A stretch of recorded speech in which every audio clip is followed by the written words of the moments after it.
All right, good. It was a good day today. You know, we had 14 guys signed. We were really not many surprises, you know, which is a good thing. I mean, everything came in just as we thought they would, and we were pretty much, you know, done with everybody on this side of the country, and you know, by about 7:15, and then waited another 45 minutes for Jace Reuter, and he jumped in, and so it's been a good day. Larry, what's been the biggest challenge with adapting to the early sign period? You know, I just think it sped everything up. I think you know, there were a lot of kids out there that wanted to make decisions and wanted to do things quicker, and so you know, we were fortunate enough with these kids to be on top of them early, and you know, I think it was, you know, I mean, I think our plan and the way we went about things worked out pretty good for us. Was the education process in terms of relaying the new information to recruits and their families, was that a part of it? Was there a lot of misinformation going around? Well, I don't know if there was a lot of misinformation. I mean, kids knew that they either they could sign today or they could sign in February. Some of them, you know, out there are choosing to wait until February. Some decided a long time ago where they wanted to go to school, and they just wanted to get it done. And believe it or not, there's a lot of them that are tired of the recruiting process. You know, I mean, we you know, some of these guys we've been recruiting for 3 or 4 years. Some of them for 18 months. Some of them, you know, I mean, they're all for a long period of time. If you could sit in a guy's house and or, you know, hang out with him for a day and see how many times his phone rings, or his, you know, how many text messages he gets in a day, you know, you would understand why some of them get so tired of the process. Moving forward, how does your plan change leading up to the February signing day from previous years, since you only have a limited number of spots now? Yeah, we know what we have left. We know the guys that we are, you know, still recruiting, and so we will be able to, you know, I mean, we'll just pinpoint those guys and be working harder on those guys, and at the same time evaluating more guys for the 19 class. Do you think that might be a bigger transition than actually acclimating to the early period, because there are fewer guys and you can kind of zero in on a couple of guys? You don't have to worry about reassuring the ones you've had for a while? Well, everybody's going to zero in on those guys, though. There's fewer guys. There's fewer in the pool. The more guys that sign now, there's fewer guys left for, you know, for February. So more people are going to zero in on them. So, but I mean, it really is not going to change. I mean, we're not like picking up new guys. I mean, we've been on guys for quite a while now. We'll continue to recruit them and try to finish them off, and at the same time start looking towards the 19 class. And I think that's the biggest thing, is that now you have in some cases the majority of your class signed, and you're going to you just get another step ahead. Coaches often talk about building pipelines at certain high schools. You have 2 Wake Forest guys, one on the roster already, and Zach Gills. Not just for that school in particular, but how important is it to build those pipelines to different high schools throughout the country? Well, I think it's always good, especially if it's a really good high school, you know, and Reggie Lucas has done an unbelievable job over there at Wake Forest, and 2 back-to-back state championships, and we're fortunate to have some of his players on our football team. And so, you know, I mean, but you want to do that throughout the state. I mean, everywhere that you can, you know, especially the teams that have good players. And so it's always helpful, because, you know, those guys come to your school and they have success and they're treated right. I mean, they go back and they say good things about you to their teammates, and, you know, it automatically puts you in a position where you have a chance. Receiver was a position of need for you. You got 2 really highly rated ones, and I know a lot can change between now and September, but do you feel like Adams and Brown are 2 guys? Yeah, I mean, Jordan, let me start with Jordan. I mean, Jordan's a guy that, you know, I started recruiting back when he was about 4th grade, you know, when his dad was working for me at Southern Miss, and he's coming to the camps and he's competing with all the high school guys, you know, and he's not just competing with them, I mean, he's excelling. So you knew then, you know, so, I mean, Jordan's a tremendous athlete that plays both football and baseball. He can really do it all. You know, and then Diami was a guy that we got on early, a long guy that can really run and catch the ball. And so, you know, we were fortunate when those guys were here for the freak show that you know, we made some really good inroads, and they did some great things. And so, yeah, we're excited about what they bring to the table. Are there any concerns about Adams? I mean, he could be drafted in the MLB draft.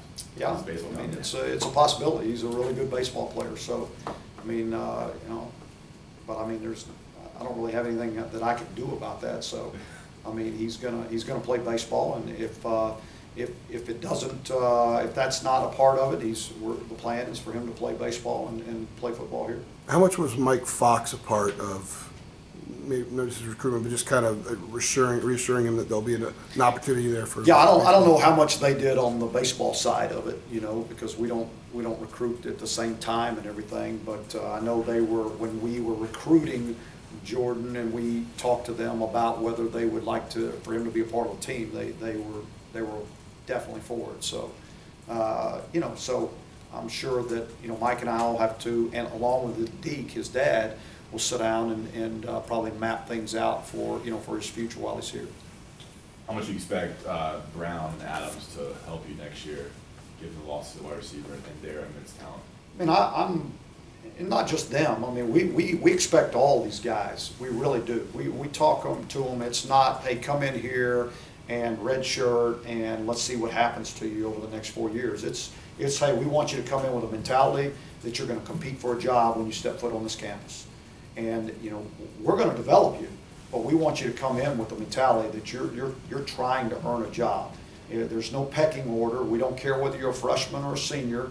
It's about, you know, production, and you produce and you get on the football field. And so both of those young men will have the opportunity, just as some of our true freshmen did this year.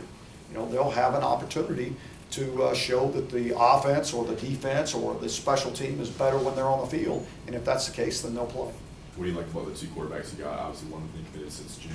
Another one was a late commit, kind of scrambled for that last guy. What do you like about those two guys, Ruger and 14? Well, it really wasn't a scramble. I mean, we've been recruiting him for the whole time. So that's not, it's not like we just all of a sudden started recruiting him 2 weeks ago. We've been recruiting him from the beginning. But both of them are, you know, the type of guys that we look for in quarterbacks, as far as, you know, they both can run, they both can throw, they both have been tremendous leaders, not only on their team but at their high schools. They've done really well in the classroom. Their character is impeccable, and so, you know, we're looking forward to getting them in here in January. How healthy is Cade? He had a season-ending injury. He had a bad injury this season. What is his health right now? You'd have to ask Cade. Okay. I mean, you know, I don't talk about injuries. Well, but he's not officially here Oh, yet. but he's mine. He's not okay. He's not officially. He's mine. I tried to throw him past you. Yeah, I know. I saw that. What was it like going to Norton, Kansas? I've heard that's quite the trek via a plane and an automobile. Yeah, it's out there. It was really cool, to be honest with you. You know, in fact, Jace kind of showed me around town.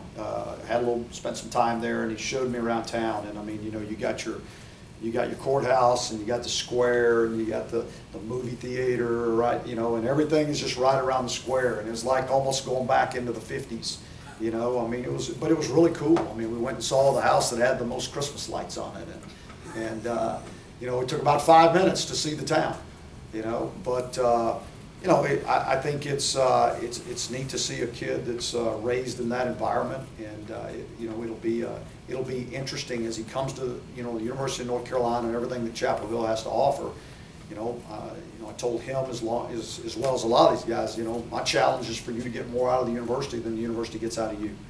And so, you know, it's an exciting time in these kids' life, because they get to decide what they want to be in this world, and they get to experience it right here in Chapel Hill. How'd you get there? What was the route? I've heard. I got in a plane and I flew right in to about 3 minutes from his house, if that much. And then there's not any rental cars or anything like that, but someone had left a car there for me, and then I made the long trek to his house in about 3 minutes. Speaking of transportation, you flew like helicopter to see some kids in the state this year on Friday nights.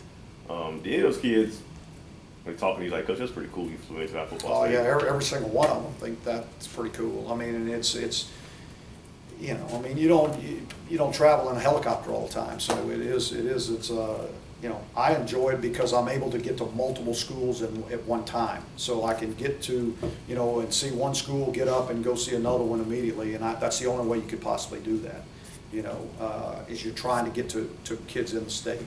And so it's great to be able to do that. But yeah, I think the kids enjoy it. I think it's a big thing when you pull in there. It's obviously it's convenient, but in the back of your mind, it's a cool factor too for all the kids and everybody to see doing that. Everything in recruiting is. It's all about them. How much clarity in your mind do you have at the quarterback position? And two guys start a couple games, and then you bring these two guys. You know, I mean, you guys don't want to believe it, but I really, every year, at the end of the year, I sit down with the guys that are here and say, okay, we don't have a starter. You know, this is what you need to do in the spring to be the starting quarterback at the University of North Carolina. And, you know, so you know, it's been the same way every year. I don't change that. I've been doing that 10 years that way. And even when there was an established starter coming back, still said the same thing to them.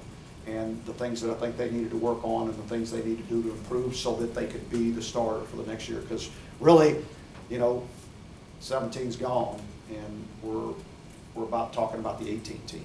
And so all these guys have an opportunity to earn a spot at quarterback, at left guard, at kicker, at defensive tackle, whatever the position is. And I want it to always be about competition for these guys in everything they do. And I know that a lot of people out there don't really believe that. They think, nah, you know, this guy was a starter. You know, everybody knows he's going to be a starter.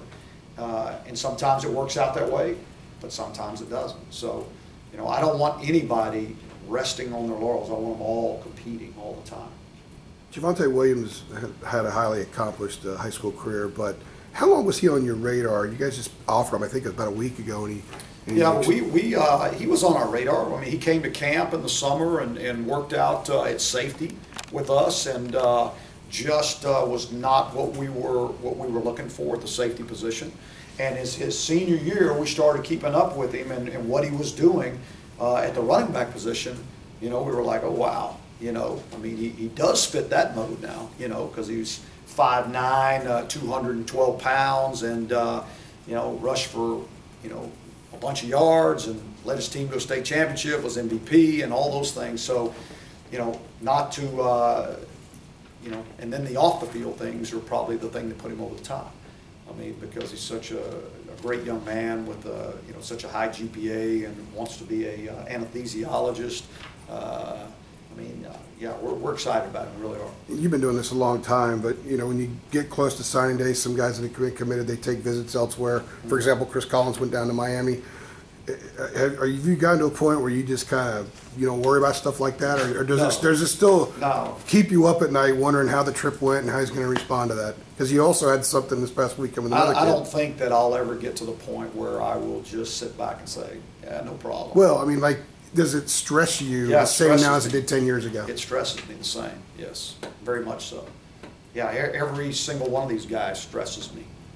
I mean, really. I mean, you just never feel comfortable, you know, until they've actually put their name on a piece of paper, and they're you know, it's just, I've been doing it too long. There's no time that you can ever be comfortable. You really can't. So when you saw Chris's name come in today, when you saw the signature, how relieved were you? I was relieved and knew I didn't have to worry about Chris Collins. Larry, what was your most pressing concerns coming into this recruiting class, and how do you think you did?